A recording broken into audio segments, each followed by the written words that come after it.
Bom dia, turma. Tudo bem com vocês? Pessoal, bem-vindos à nossa segunda videoaula de farmacologia. Como a gente tinha combinado na aula passada, eu faria duas aulas básicas, né? Duas aulas base para nós, onde a gente vai falar na primeira aula sobre os conceitos básicos de farmacocinética e dinâmica, que a gente já passou, né? E agora, na segunda aula, vamos fazer uma pequena revisão sobre cálculo de doses e prescrição de receita.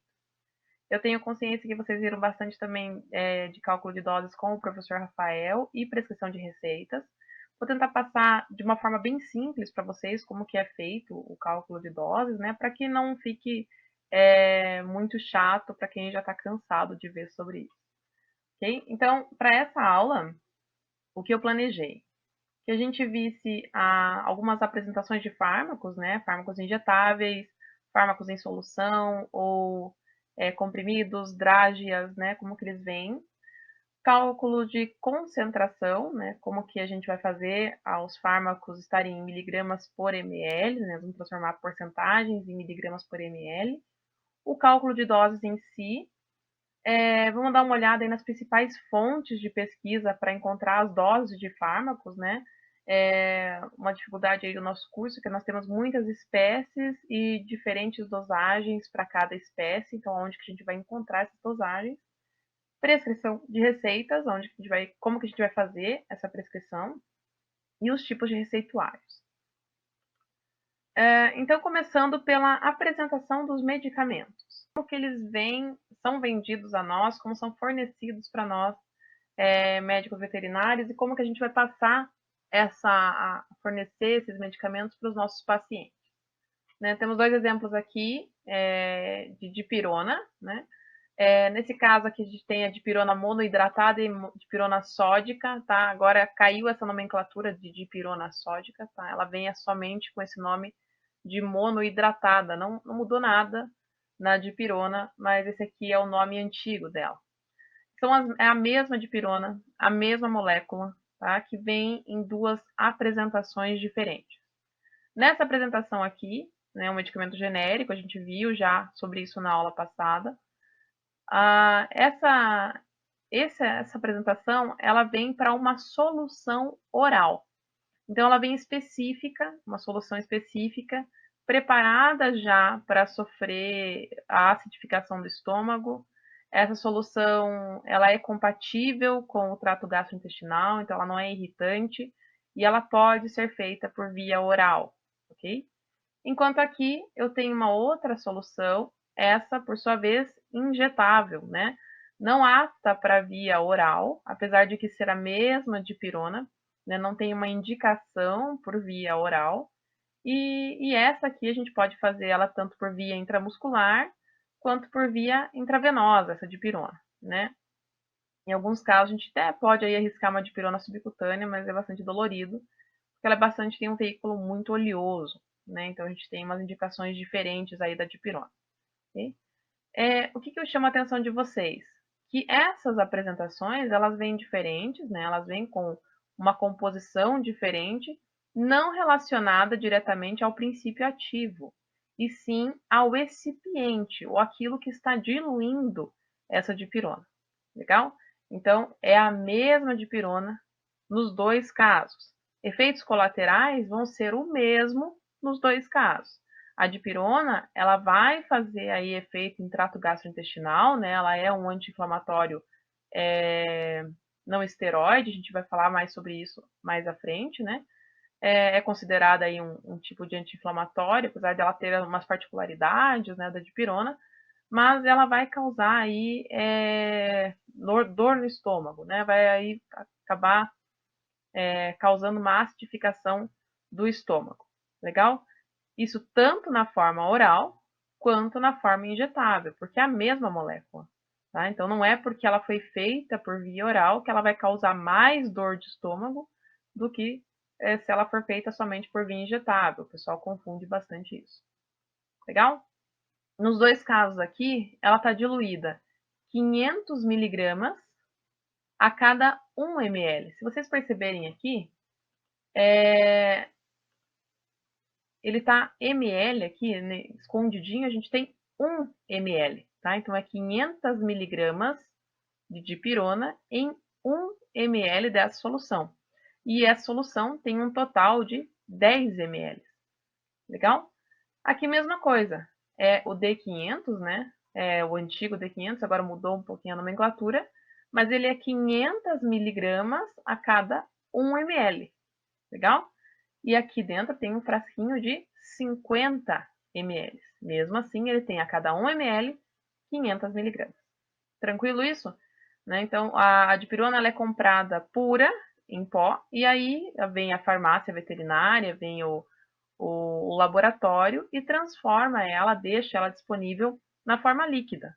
Tá? Por isso que a gente vê aí as soluções de 500 miligramas por ml em miligramas por ml. Mas aí nós temos um problema, né? Até aí é tudo tranquilo, dessa forma. Alguns fármacos, em alguns momentos, vêm descritos em porcentagem, tá? E a gente precisa aí transformar eles em miligramas por ml, porque a gente não consegue fazer o cálculo de dose em cima da porcentagem. E muita gente tem dificuldade quando se depara com esse número em porcento, se assusta um pouco, não sabe o que fazer, né? Não sabe mais como calcular, mas é muito tranquilo você fazer a transformação. Aqui eu tenho o que significa essa porcentagem, tá? Quer dizer que se um fármaco ele é 1%, ele vai ter 1 grama de fármaco, notem que está em gramas, não em miligramas, como a gente está acostumado, em 100 ml, tá? Então, 1 grama em 100, por isso ele é 1%. Aqui mesma coisa, aqui faltou 1%, né? 5%, ele vai ser 5 gramas em 100 ml, tá? Se ele é 10%, ele é 10 gramas em 100 ml. Legal? É o que significa essa porcentagem. Então, se ele é 2%, ele vai ser 2 gramas em 100 ml. Tá? Aí você precisa transformar essa grama em miligramas, né? Para só aí achar quantas miligramas por ml, né? A gente já sabe que 1 grama equivale a 1000 miligramas, tá? Então, fica mais fácil. Se eu souber disso aqui, já fica mais fácil de conseguir transformar. Então, quer dizer que aqui nesse 10%, 10 gramas equivale a 10.000 miligramas em 100 ml. Legal? Tranquilo? Então, como que a gente vai fazer essa transformação? Né? Vamos começar a transformar. Nesse caso aqui, ele é 2%. A cada 100 ml, eu tenho 2 gramas. Né? A gente já viu ali, né? 2 gramas em 100 ml, 2%. Ou, a cada 100 ml, se eu transformar isso em miligramas, vão ser 2.000 miligramas em 100 ml. Legal? Se eu colocar isso numa regra de 3, eu vou ter a cada 100 ml do fármaco tem 2.000 miligramas. Então, a cada 1 ml, quantos miligramas eu vou ter? É somente esse cálculo que eu vou precisar fazer. É bem simples de fazer, né? Então, se 100 está para 2.000, 100 ml está para 2.000, 1 ml está para quanto? Vamos lá, né? Se eu multiplicar cruzado aqui, 2.000 vezes 1, 2.000 vezes 1, né? É igual a 100 vezes o x. Né? Eu falo que a regra de 3 é o auge da matemática do veterinário. Né? É o máximo que a gente faz de matemática. Olha lá. Então, 2.000 vezes 1 é 2.000. E o 100 que estava multiplicando vai passar dividindo. Então, 2.000 dividido por 100 é igual a x. Isso significa o quê? Que a cada 1 ml, eu vou ter 2.000 dividido por 100. Se eu cortar os zeros aqui, vou ter... Deixa eu escrever aqui do ladinho para nós.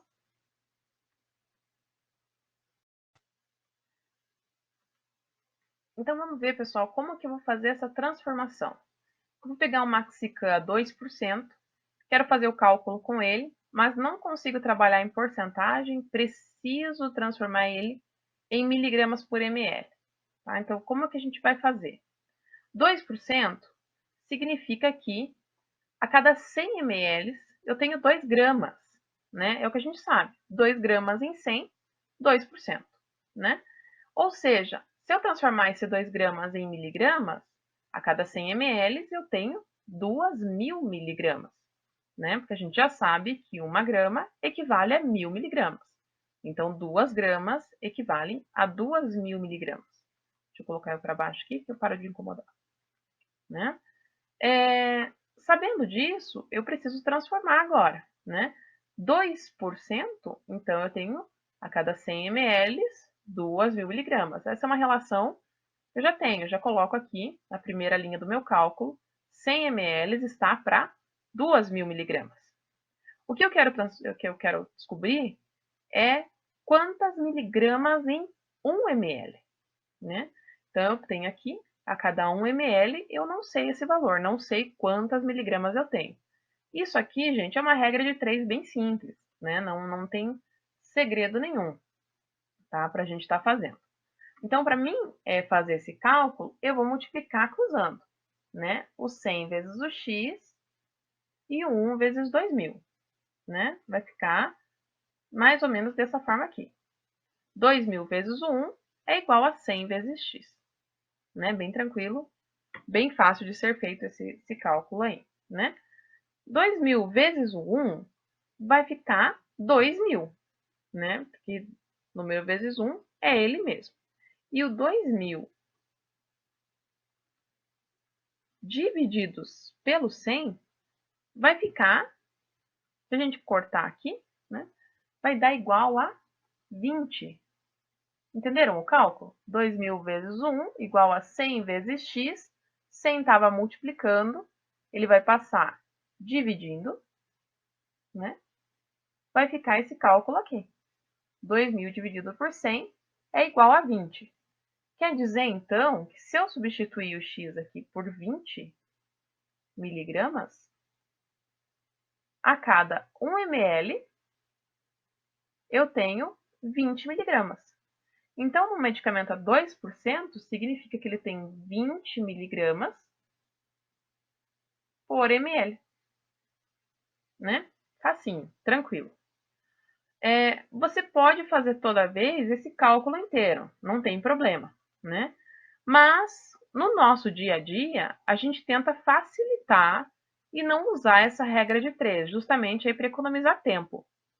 Então, um macete que a gente tem é sempre multiplicar esse número aqui, o 2, vezes 10. Sempre vezes 10, tá? Por quê? Se eu fizer o 2 vezes 10, vai ser igual a 20. 20 miligramas por ml, tá? Então, sempre quando vocês vejam a porcentagem, pega o valor, só o valor, sem o porcento, e multiplica por 10, tá? É uma forma de deixar o cálculo mais simples, dá uma resumida nele. Okay? E também deixar mais prático aí para o seu dia a dia. Legal? Aqui temos um outro caso. O Dectomax, ele vem uma solução injetável a 1% de doramectina. 1% eu poderia fazer todo o cálculo lá, né? E chegar à concentração final de em quantas miligramas por ml. Mas se eu pegar esse 1 e fizer 1 vezes o 10, ele vai dar igual a 10. Quer dizer, então, que a cada 1 ml do Dectomax, eu tenho 10 miligramas de doramectina, tá? É bem tranquilo de fazer isso, então você vai pegar esse 1%, faz 1 vezes 10, 10 miligramas. Legal? Outra fórmula aí que a gente usa para facilitar os cálculos de dose, opa, agora vim para cima, né? É essa nossa fórmula mágica, que é o peso vezes a dose, ou a dose vezes o peso, isso não vai mudar, dividido pela concentração do fármaco, né? Essa fórmula é bem conhecida de vocês, né? Dose vezes o peso dividido pela concentração. Vai me dar aí um volume total, um volume final em ml, né? O que eu quero que chamar a atenção de vocês é que sempre as unidades de medida devem ser iguais. Se você está trabalhando em dose em miligramas por quilo, é obrigatório que o peso também esteja em quilos, tá? Se a dose estiver em quilos e você tiver um animal em gramas, você precisa transformar aqui ou aqui. Você precisa ter a unidade de medida iguais, tá? A dose da mesma forma. Se a dose está em miligramas e a concentração em miligramas, ok. Não adianta tentar manter aquela concentração em porcentagem. A gente precisa deixar ela em miligramas por ml, para que a informação em ml também chegue de forma correta. Legal? Então, sempre muito cuidado com as unidades de medida. Tá? Vamos lá, pessoal, para o nosso primeiro exemplo. Um cão de 30 quilos irá fazer o tratamento com o medicamento na dose de 1 mg por quilo e concentração de 2%. Quantos ml da medicação será administrado? Então, a gente vai pegar a nossa fórmula, o nosso cálculo aqui, né? A fórmula é composta de dose vezes o peso do animal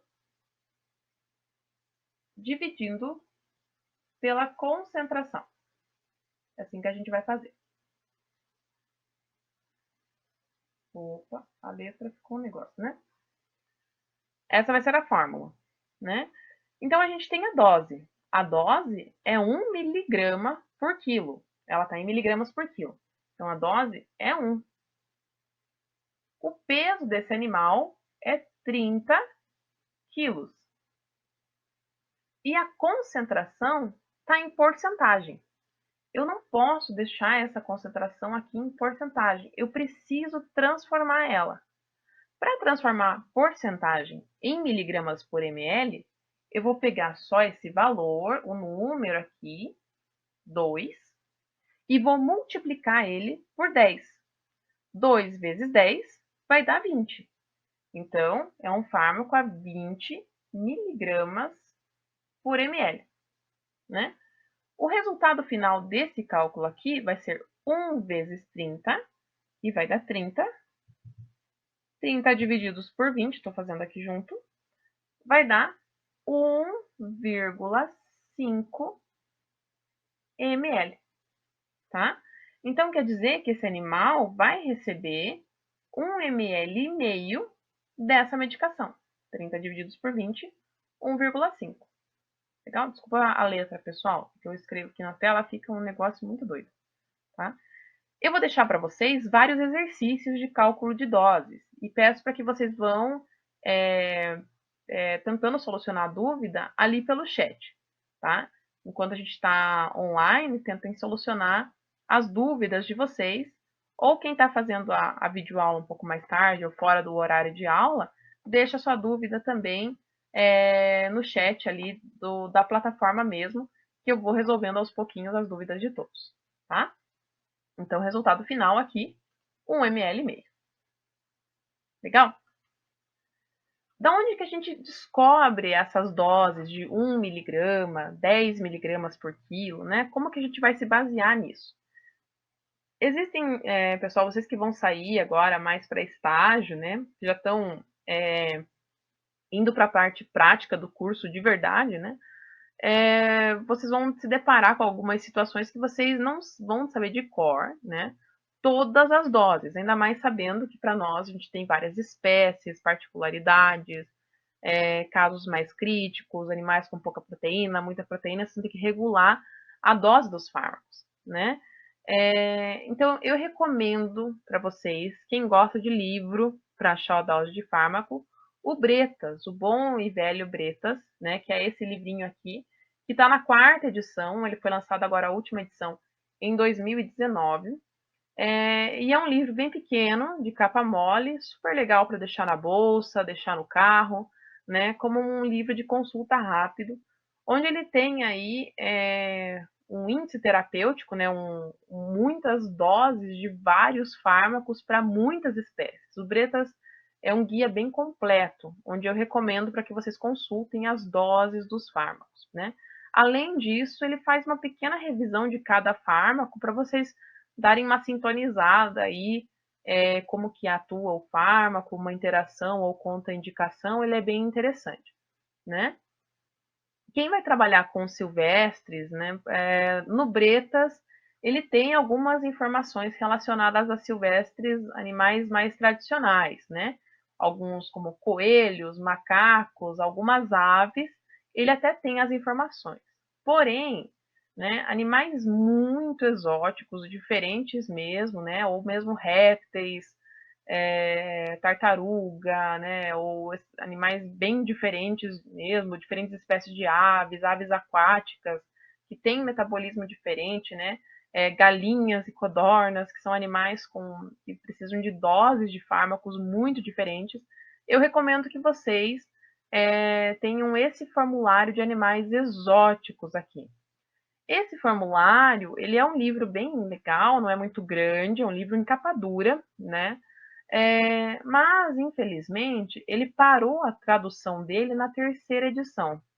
Ele já tem a quinta edição desse livro aqui, mas ainda em inglês, não foi traduzida para o português, né? O porquê que isso aconteceu eu não sei, né? Mas, infelizmente, para nós, a gente só tem até a terceira edição. Existe a quinta edição já desse livrinho aqui, que é muito completo, muito interessante, e ele vai ter aí várias doses, né, de espécies bem diferentes. Legal? São dois livros bem confiáveis e que conseguem aí ser livros de bolso para que vocês carreguem de um lado para o outro. Ah, eu não quero carregar ou investir em livros, aí eu tenho o meu de cabeceira, né, que é aquele bulário, aquela fonte de doses que eu não abro mão, né, que é o VetSmart, né? O VetSmart já deve ser conhecido por vocês. Agora mudou a logo, né? Ele atualizou. Mas o VetSmart é um bulário bem legal, super confiável, tá? A intenção de quem fez o VetSmart aí foi super, super legal, né? Porque ele deixa um aplicativo gratuito, extremamente leve e que pode ser acessado offline, né? Então eu acho muito legal porque você não precisa ter acesso à internet para conseguir ver as doses no VetSmart. Isso faz toda a diferença, principalmente para quem trabalha fora da clínica, né? Ou trabalha em domicílio ou atende grandes animais. Não ter acesso à internet é algo extremamente comum, então eu acho um ponto bem positivo do VetSmart, tá? Ele vem atualizando muito a versão para cães e gatos, e aí vem o ponto negativo do VetSmart. O VetSmart ele tem a versão de bovinos e equinos, né? Para mim, sinceramente, ela podia ser tudo na mesma, né? Mas eles separaram, acharam mais fácil separar. O problema é que ele ainda deixa a desejar várias dosagens. Elas não estão erradas, tá? Mas às vezes você encontra só dosagem de bovinos, só dosagem de equinos, né? Algumas coisas estão desatualizadas, né? Não estão lançando as novas doses que a gente tem de alguns fármacos. Suínos e aves não aparece nada em nenhum dos dois aplicativos, né? Então aí ainda a gente está com essa janela bem complicada para bovinos e equinos. Ele quebra um galho para mim de vez em quando, né? Ele consegue me ajudar, porém ainda não é aquele milagre, né? Às vezes eu tenho que recorrer mesmo ao bom e velho Bretas, né, para conseguir alguma dose mais específica, tá? Ah, professora, você sempre fala desse VetSmart, eu acho que falo para todas as turmas, desde que eu comecei a dar aula eu falo desse aplicativo, né, que ele me acompanha mesmo, mas existem outros aplicativos, tá bom, pessoal? Existe o Bulário Veterinário, por exemplo, né, que é um aplicativo bastante acessado aí, só que qual que é o problema desse aplicativo, que eu não gosto dele? É porque ele realmente se baseia em bulas veterinárias. Ele não te fornece as dosagens dos fármacos individualmente ou com fonte de artigos muito diferente ali do visto no VetSmart. O VetSmart ele vem trazendo artigos, trazendo várias dosagens sugeridas pelos veterinários e assim ele vai se atualizando. O bulário veterinário utiliza as bulas veterinárias, o que é uma tristeza, porque bula veterinária tem muita pouca informação, infelizmente. Né? Ela é extremamente pobre nas informações, tanto quanto a bula. Se vocês derem uma olhada na bula do D500, lá da dipirona, não tem dosagem para bovinos e equinos. A gente não sabe quantas miligramas por quilo você está fornecendo. Ele te dá uma dosagem em ml. Né? Eu acho muito ruim isso, você não está sabendo quanto você está dando de fármaco para aquele animal. Né? E aí, por causa disso, acaba prejudicando o aplicativo. A ideia é genial, né? É usar as bulas mesmo do fármacos. O problema é que a bula veterinária é muito pobre, né? Isso é bastante complicado. Ainda falando sobre apresentações de fármacos, eu quis deixar algumas diferenças para vocês e também fazer um adendo a esses nossos cálculos de dose e também às nossas doses e prescrições, tá? Os fármacos injetáveis, eles vêm em ml, sempre as concentrações vêm em miligrama por ml, ou ele vem em porcentagem, que é bem fácil de transformar. Vocês viram que não é nada de outro mundo, né? Algumas pessoas têm um pouquinho de dificuldade quando está procurando aí fármacos que sejam fornecidos por via oral e que não estão em solução, tá? Não estão em miligramas por ml, mas sim estão em comprimidos ou cápsulas, né, ou drágeas. E aí é um grande problema fazer o cálculo, porque se você colocar o cálculo de dose naquele mesmo que a gente fez anteriormente, você pode ter que fornecer para o animal 1/8, né, ou 1,8 de uma drágea, né? Então eu não recomendo que vocês façam aquele cálculo de dose vezes o peso dividido pela concentração, quando vocês têm versões sólidas dos medicamentos, tá? Nesses casos, vão fazer somente a parte de dose vezes o peso do animal. Aí você encontra quantas miligramas você precisa e só então você vai buscar as apresentações que existem. O VetSmart traz todas as apresentações que existem dos fármacos, assim como o livro do Bretas, né? Isso é bem legal para quando você está fazendo uma prescrição, porque a gente não lembra, né, quais fármacos que vêm em quantas miligramas por ml, ou qual que está vindo em cápsula, qual que vem em drágia, você não lembra, né? Esse é um detalhe importante, porque um comprimido, ele consegue ser repartido ao meio. Você consegue vir aqui, pegar esse comprimido e repartir ele ao meio. Até esse suco, pessoal, que vem aqui nos comprimidos, eles demarcam, né, que metade desse suco deve ter metade da concentração. Então, se é um comprimido aqui de 10 miligramas, 5 miligramas está nessa parte e 5 miligramas está nessa outra parte. Isso o fabricante vai garantir. Quando o comprimido não é sulcado, o fabricante não garante que a dosagem esteja distribuída igualmente, tá?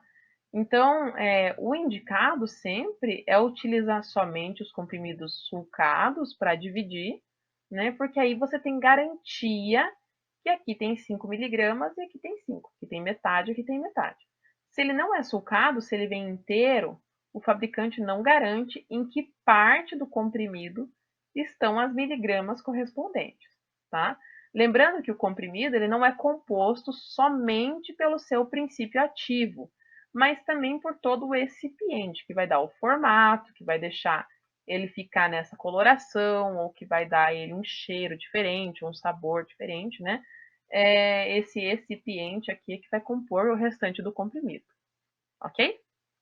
Então, muito cuidado quando vocês vão fazer aí a prescrição de fármacos e usem sempre o bom senso na hora de divisão de comprimidos, né? Meio comprimido, ok, dividir. 1/4 de comprimido já fica bem difícil para comprimidos muito pequenos, né? Além de que você pode correr o risco de não estar dando a dosagem correta. 1/8, nem pensar, né? Então, muito cuidado no momento de prescrever os comprimidos. A diferença de um comprimido para uma drágea é que a drágea ela é um revestimento, tá? Que normalmente tem um sabor adocicado. A drágea tenta disfarçar um sabor ruim daquele medicamento. Dentro de uma drágea, se vocês cortarem uma drágea ao meio, ela tem um comprimido, tá? A dipirona agora está vindo em drágeas, né? O comprimido de dipirona vem escondido ali no meio e aqui em volta vem algo com um gosto não tão desagradável quanto a dipirona. A dipirona tem um gosto muito ruim, então por isso ela agora está vindo em drágeas. As drágeas são ainda mais difíceis de dividir do que os comprimidos, tá? É bastante dura essa parte aqui para fazer a divisão e normalmente quando divide ela desmancha ou ela quebra em pedaços bem irregulares, tá? Então cuidado na divisão de drágeas. A cápsula não dá para dividir, tá? E por que alguns medicamentos vêm em cápsula?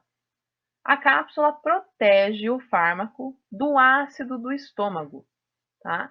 Normalmente os fármacos que vêm em cápsulas, eles não são bem absorvidos no estômago mesmo, e sim eles precisam passar pelo estômago para só então serem absorvidos lá no duodeno, tá? A cápsula protege o princípio ativo do contato com o ácido clorídrico, tá? E por isso que a gente não recomenda retirar o fármaco de dentro da cápsula. Se ele está na cápsula, tem um motivo para isso, ok? Assim como nem sempre toda essa parte aqui de dentro, esse pozinho, nem sempre tudo isso vai ser princípio ativo. Aqui também tem recipiente, também tem diluentes aqui dentro. Então não adianta eu abrir a cápsula e querer dividir igualmente, né, o pozinho ali dentro, tentando fazer uma distribuição de dose. Isso não funciona muito bem, tá? Isso não vai te dar precisão nenhuma. Legal? Então, quem abria as cápsulas, né, achando que o medicamento vai fazer mais efeito, na verdade você está atrapalhando no momento de absorção desse efeito, deixando ele totalmente exposto ao ácido do estômago. A cápsula gelatinosa, ela é bastante interessante porque ela derrete muito fácil, né?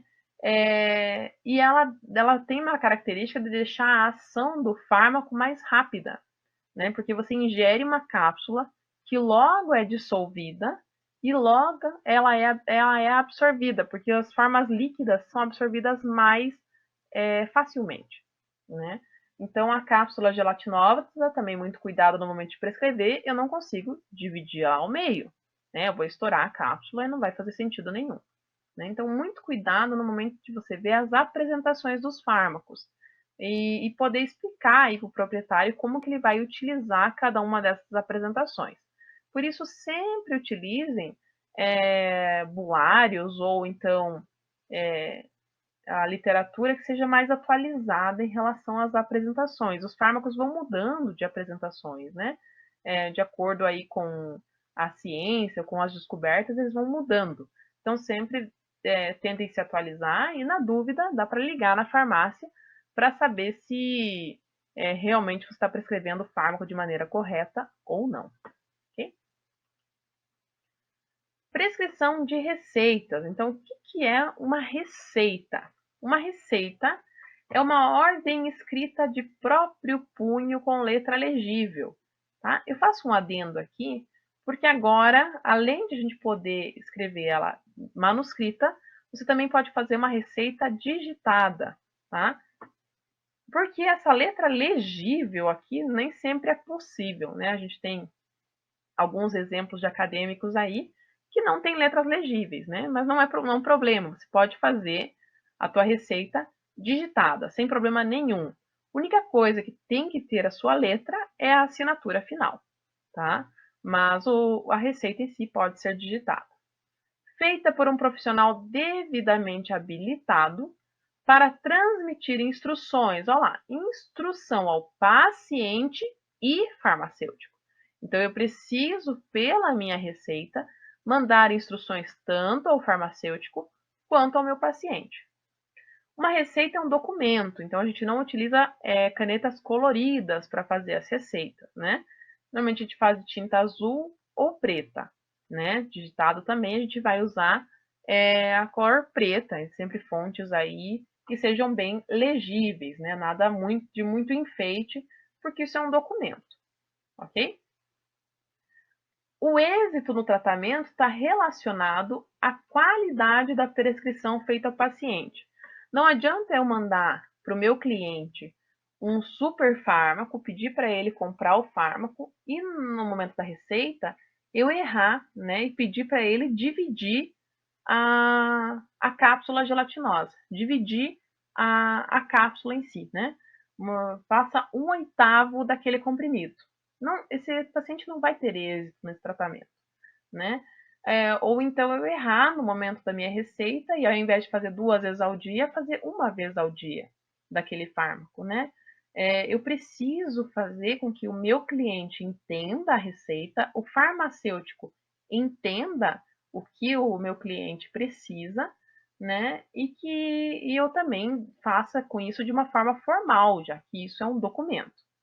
A receita deve ser sucinta e compreensível com terminologia técnica, né? Eu não posso fazer ali naquela minha receita escrever qualquer coisa, né? Qualquer besteira naquela receita, tá? Se eu achar necessidade, eu posso colocar informações complementares, né? Para um bom entendimento desse receituário, eu posso colocar se a partir de que dia que eu quero que faça essa medicação, até qual dia quero que faça, se é para o paciente fazer curativo, se é para o paciente voltar para a clínica, né? Eu posso tudo isso colocar, esses adendos que são importantes, né? Que também fazem parte do tratamento, posso colocar dentro da minha receita, né? E também, aqui está dizendo que todo clínico tenha seu próprio receituário, né? Que ele sempre utilize, que a gente tenha utilizando fármacos que a gente conheça e domine o uso desses fármacos, né? Ou então que eu ao menos saiba como utilizar esses fármacos, né? Que eu consiga aí passar com clareza as informações para o proprietário. Legal? Temos alguns exemplos de receituários, né? Você pode pedir para fazer o seu receituário, né? Temos aqui, eu peguei da internet, né? Esses receituários aqui normalmente são exemplos para comprar, né? De receitas. Então, eu tenho aqui doutora Ana Maria Feliz, ali o receituário, ela preenche toda a parte aqui relacionadas ao paciente, né? Aqui embaixo o contato dela, né? O e-mail, o endereço, né? O pessoal faz de várias formas, várias cores, né? Esse receituário. Ele pode ser coloridinho assim, tá? Lembrando que para antibióticos, você sempre tem que ter receituários com folha branca, de fundo branco, e em 2 vias, tá? Se você não tem um carbono para colocar em 2 vias, você pode copiar 2 vezes a receita, não tem problema, tá? Mas uma das vias vai ficar retida na farmácia. Então, sempre quando é antibióticos, você vai ter em 2 vias. Legal? Então, tem várias formas aqui de receituários.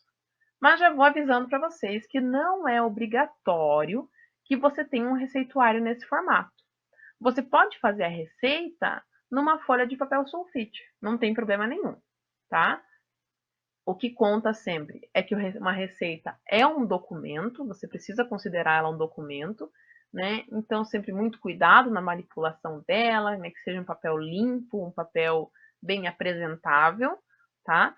Mas não obrigatoriamente precisa ser um bloquinho seu, né? Eu costumo dar risada aí que os veterinários recém-formados, quando a gente vai para congresso, a gente guarda todos aqueles bloquinhos que a gente ganha no congresso, que tem uma propaganda, né? Aqueles bloquinhos que vem só escrito ali uma propagandinha, a outra é do congresso, ou então do medicamento, né? De um fármaco, ou vem um bichinho, e a gente usa esses bloquinhos como receituário. Não tem problema nenhum, né? É óbvio que te dá muita credibilidade você ter um bloquinho seu, né? Lá da sua clínica, personalizado, te deixa aí com uma forma bem apresentável, né? Para o seu cliente. Mas legalmente isso não é obrigatório, tá? Então, como que ficaria, agora eu vou puxar aqui pro ladinho, como que ficaria uma receita, né? Quais que são as partes obrigatórias? O cabeçalho, que é essa parte aqui de cima, eu fiz aqui, montei para vocês um receituário, Clínica Veterinária do Juvencio. Isso aqui, ó, é o nosso cabeçalho. Vou colocar um C, tá? Ali está o endereço, né? Tá, enfim, as informações da clínica. Ele pode ser um cabeçalho, ou então mesmo essas informações podem estar aqui no final do receituário. Tanto faz, tá? Não é um problema isso. Mas o que é obrigatório? Eu preciso ter a superscrição, tá? Para um cão MEG sem raça definida 5 anos. Ou então só escrever MEG, canino, sem raça definida 5 anos. Não tem problema, mesma coisa. Informações do proprietário e endereço, principalmente quando é antibióticos, tá, pessoal? De controle, receita de controle especial, porque uma via fica retida na farmácia e o farmacêutico retém também os documentos, né? Ele consegue alguns documentos, informações de quem está comprando, tá? Então, eu tenho proprietário, Leonoel da Arca, endereço, rua da enchente, ou alguma informação referente a esse proprietário. Isso é a superscrição, tá? Isso é obrigatório ter. Aí eu tenho a inscrição, né? A inscrição vai vir a seguida da superscrição, eu vou dizer aqui, uso oral, uso injetável, né? Uso tópico, vou colocar ali. Sempre a gente sublinha essa linha aqui, ó, de uso oral ou uso injetável. Ela sempre vem sublinhada, independente se você está fazendo esse fármaco desculpa, se você está fazendo esse fármaco, essa receita digitada ou manuscrita, tá? Aí, a inscrição, opa, aqui pulou uma linha, doxiciclina 100 miligramas, quer dizer que ele vai comprar a doxiciclina 100 miligramas, né, por comprimido. Uma caixa só, né? Muita atenção também, quando eu estou fazendo o meu cálculo, para colocar a quantidade suficiente de fármaco para que feche durante todo o período de tratamento, né? Senão o meu proprietário vai ter que voltar, pegar uma nova receita para continuar o tratamento, ou ele vai abandonar o tratamento pela metade, né? Aí a inscrição e a instrução de uso. Eu tenho aqui a instrução, né? Eu tenho que ser bem claro nesse momento, né? Administrar um comprimido por via oral, né? De 24 em 24 horas ou uma vez ao dia durante 21 dias, deixar bem claro isso, né? Depois, a data e a assinatura, ok? Sempre coloco local e data e assinatura. Nesse momento, o pessoal pergunta muito sobre o carimbo do veterinário. Nossa, tô sem meu carimbo, não posso fazer a receita. Pode sim, tá? Você pode fazer uma receita sem ter o carimbo. O carimbo é um capricho, tá, pessoal? Vocês não precisam necessariamente ter um carimbo para conseguir fazer uma receita. O que você precisa ter é o seu número do conselho. Você pode escrever isso manualmente, não tem problema nenhum, tá? O número do conselho é obrigatório ter na receita. Agora, o carimbo, não é obrigatório. É um capricho seu se você quer ter o carimbo ou não. Eu acho que também o carimbo dá credibilidade, o carimbo dá uma. Enfim, acho que só uma maneira aí de fazer com que você seja realmente acreditado, né, pelo proprietário, mas não é obrigatório legalmente um carimbo, tá? Então, a receita, gente, ela é de responsabilidade do veterinário que está assinando o documento, não adianta chorar, né? Então, você tem toda uma responsabilidade legal e ética. Se alguém comprovar que você fez uma dosagem errada, você perdeu aquele paciente, piorou o quadro dele, né? O cliente pode sim vir para cima de você, né? Então, muito cuidado com o documento, prescrevam, coloque todas as instruções possíveis, tá?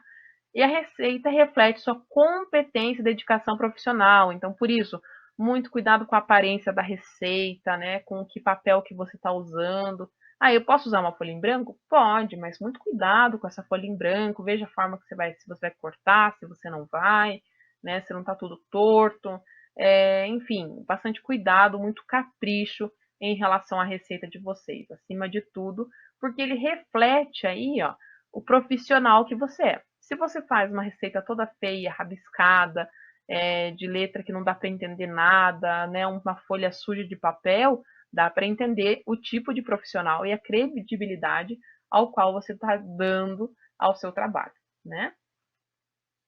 Então, nós vamos ter aqui nosso primeiro exercício, né?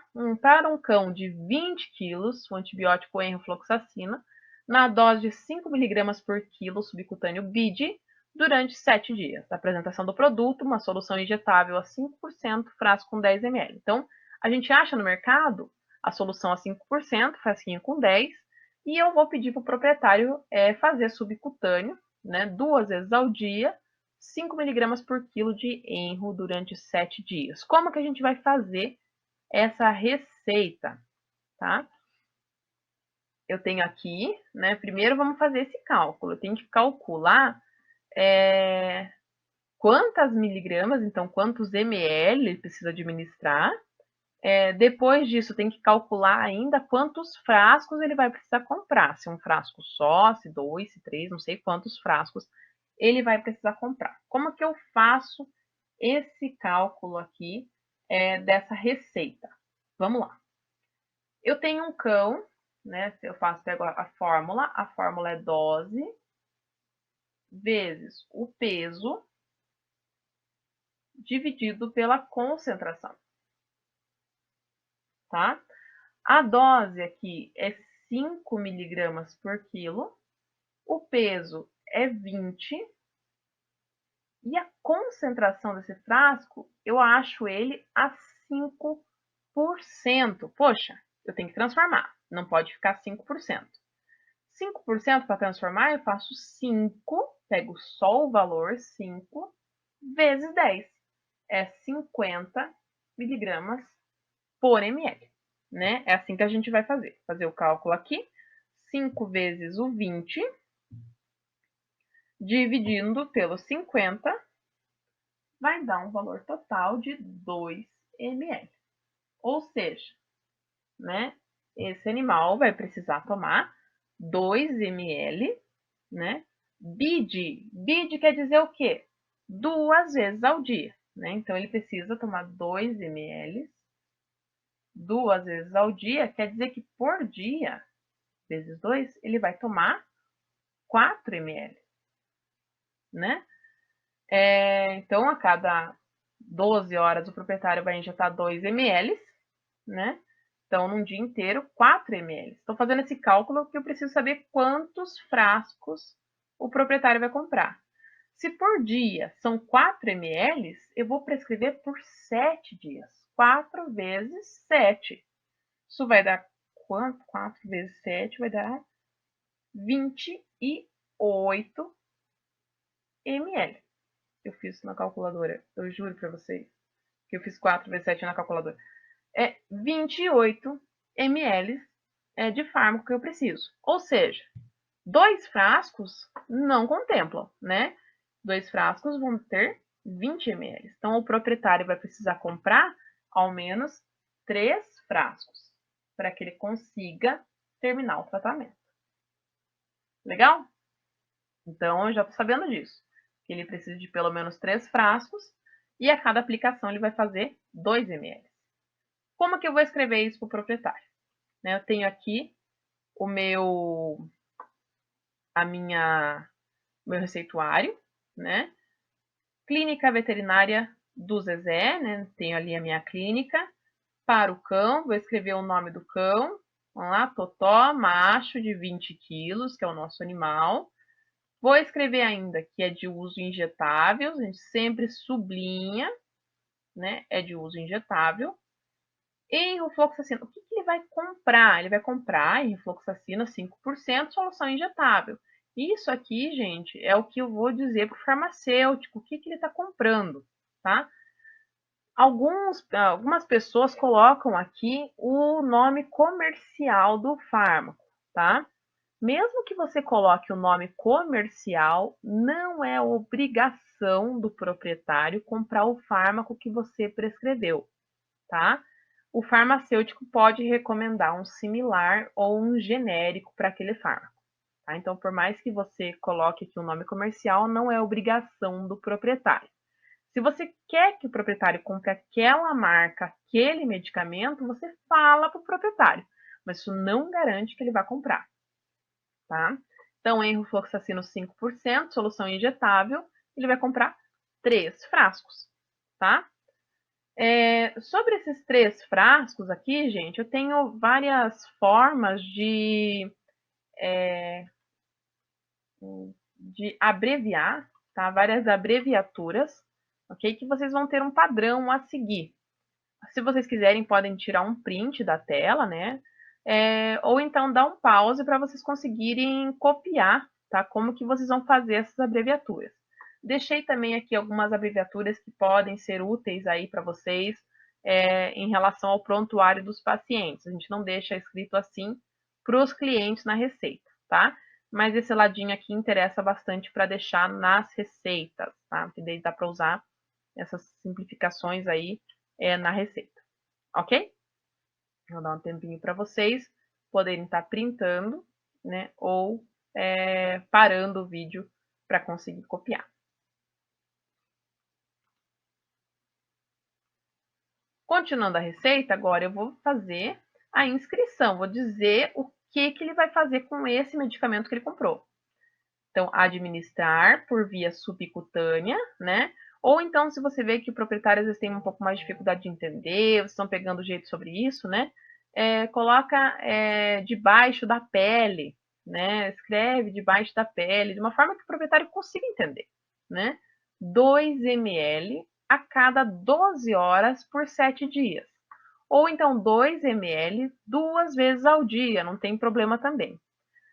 Muito cuidado com o 2 vezes ao dia, porque senão ele dá uma vez e daqui 2 horas ele dá outra vez o fármaco, né? Então eu gosto bastante de dizer os horários, né? Mas não é obrigação, não tem problema se você mudar isso. Por 7 dias. Então, 2 ml a cada 12 horas por 7 dias, ok? Aí o local e a data, né? Tá aqui a data de hoje, e a sua assinatura, né? A sua assinatura, lembrando que não é obrigatório o seu carimbo, mas sim é obrigatório a numeração do conselho. Legal? O carimbo, gente, ele na verdade é um capricho, né? Como ele não é obrigatório, e ó, tanto que muita gente coloca desenho nos carimbos, né? Deixa eles de uma forma mais animadinha, né? Então não fiquem se atendo muito ao carimbo, que sem o carimbo vocês não conseguem atender, porque isso é mentira, tá? Vocês podem sim atender. Existem vários modelos de carimbo, vocês podem comprar um carimbo simples, que vocês têm que molhar na almofada para carimbo, ou então os carimbos mais técnicos, né, que são mais elaborados, aqueles carimbos que vocês podem carregar de um lado para o outro, né, e que eles sempre ficam úmidos ali, é só repor a tinta na almofada, tá, que são bem legais e bem populares, não são muito caros não de serem comprados, né, é bem interessante esses carimbos. Da nossa aula, eu trouxe também alguns tipos de receituário para controle especial, para fármacos de controle especial que não podem ser comprados pelas receitas comuns, tá? Ou somente por uma receita de 2 vias. Essas receitas de controle especial, vocês vão conseguir elas pela vigilância sanitária, tá? Então, elas só são fornecidas pela vigilância, os bloquinhos de receita, e não podem ser confeccionados assim em qualquer lugar, tá? Vocês precisam ter passado pela vigilância para conseguir liberar essas receitas, tá? Então, eu tenho um receituário do tipo A, que é a receita amarela, tá? Ela tem essa coloração mesmo e ela fica um pouco diferente, o formato do bloco, tá? E ela é utilizada normalmente para opioides, né? Para esses fármacos para controle da dor, onde eles não provocam aí uma dependência, onde possa levar a risco de vida, né? Esses fármacos, porém, a gente tem um cuidado para a prescrição deles, para não prescrever para qualquer pessoa, né, o acesso desses fármacos aqui. Então, butorfanol, fentanil, meperidina, morfina, né? O tramadol também era incluído antigamente nesse receituário controlado, mas a gente já vende ele, consegue comprar ele normalmente pelas receitas normais, não precisamos desse tipo de receita, mas se você precisar prescrever um desses fármacos para o teu paciente, você vai ter que ter uma receita do tipo A, tá? E o receituário tipo B, que é esse aqui, esse bloco na cor azul, tá? É um bloco um pouquinho diferente. A gente já utiliza para esses fármacos que têm um alto potencial aí de levar a óbito o paciente, caso você venha errar a dosagem, tá? Então, normalmente anestésicos ou sedativos que precisem ser vendidos ao proprietário vão para receituários do tipo B, tá? Então, diazepam, olazepam, midazolam, tiopental, né? São fármacos aí que entram somente nesse modelo receituário tipo B da coloração azul, ok? Então, gente, qualquer dúvida que vocês tenham em relação à disciplina, fiquem bem à vontade ali no chat. Agora eu vou deixar para vocês alguns exercícios para que vocês treinem o cálculo de dose e prescrição de receitas. Esses exercícios já vão fazer uma composição pequena aí da nota bimestral de vocês e ficam liberados durante toda a semana para que vocês possam ir resolvendo eles. Muitos de vocês não fazem o acesso no horário da aula mesmo, né? Mas podem deixar as dúvidas aqui no chat, que conforme eu vou abrindo a plataforma, eu vou resolvendo as dúvidas de vocês. Legal? Então, pessoal, espero que tenham aproveitado, que tenham gostado da aula. E qualquer coisa, só me chamem por ali, tá? Beijo para vocês. Tchau!